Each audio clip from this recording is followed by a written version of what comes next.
Есть плохие новости. Смотрите, с понедельника по четверг включительно будет операция «Эмигрант». Будут долбить так, ребята. Смотри, у нас с понедельника будет мероприятие такое серьезное, всероссийское по мигранту.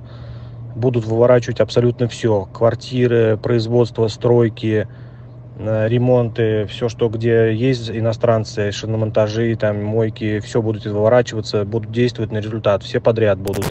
Ассаламу алейкум, бекендештер, арбаңыздар, барыңарга группаларга келип атса керек жана рейд тууралуу. Рейд болуп атат. Дүйшөмбүдөн баштап, понедельниктен баштап катуу текшерүү болот экен. Негизи биз МВД өкүлдөрүнөн ар кайсы источниктерден тактадык. Рейд официалдуу жок, бирок күчөтүлгөн текшерүү болуп атат мекендештер. Ошон үчүн документтериңерди тууралап жүрүңүздөр. Дүйшөмбү күндөн баштап кийинки жуманын айына чейин катуу текшерүү болот деп атат. Бир нече ошо МВД өкүлдөрү, биз кызматташып аткан МВД өкүлдөрү бул боюнча бир аз өзүнүн комментарийлерин айтышты. Бул биринчи рет жана мигранттарга тиешелүү. Экинчиден болсо, Орусиянын жараны бар мекендештер. Мисалы үчүн Кыргызстандын, анан кийин Россиянын жараны. Ошолордогу балким жана аскерлик учетко коюш үчүн ошондой бир причина, себеп тапкандай көрүнүп атат. Эми аны расмий айтпайт эч ким. Бирок ошол дагы бирден бир себеби. Ошон үчүн көп баспай, бассаңыздар абайлап документтериңерди тууралап жүрүңүздөр. Урматтуу мекендештер, Кыргыз диаспора кеңеши мамлекет тарабынан жана башка уюмдар тарабынан каржыланбайт. Ар бир жасап аткан иштерибиз өзүбүздүн чөнтөгүбүздөн чыгарган каражат менен иш алып барабыз. Ошол себептен жакында Кыргыз диаспора кеңешинин жааматы менен машпара кылып бир фонд ачууну туура көрдүк.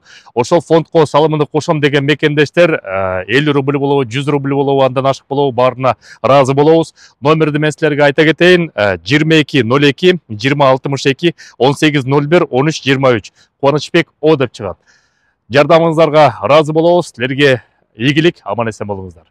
Мекендештер кокусунан бир катышуу рейдке түшүп калып, эгерде Сахаров аркылуу депортация болуп кетсеңиз, анда камсанабай эле силердин мекемеңер бар, Кыргызстан бар, дайыма күтө турчу. Кыргызстанда деле жумуш орундары азыр көбөйө баштады. Мисалы үчүн швея тиккен отраслда айлык маянасы 30 миңден баштап 120 миң сомго чейин иштегенге киши жок. Мисалы үчүн жакында президенттин резиденциясы курулуп атат, ал жака куруучулар жок, Кыргызстанда иштечү киши жок.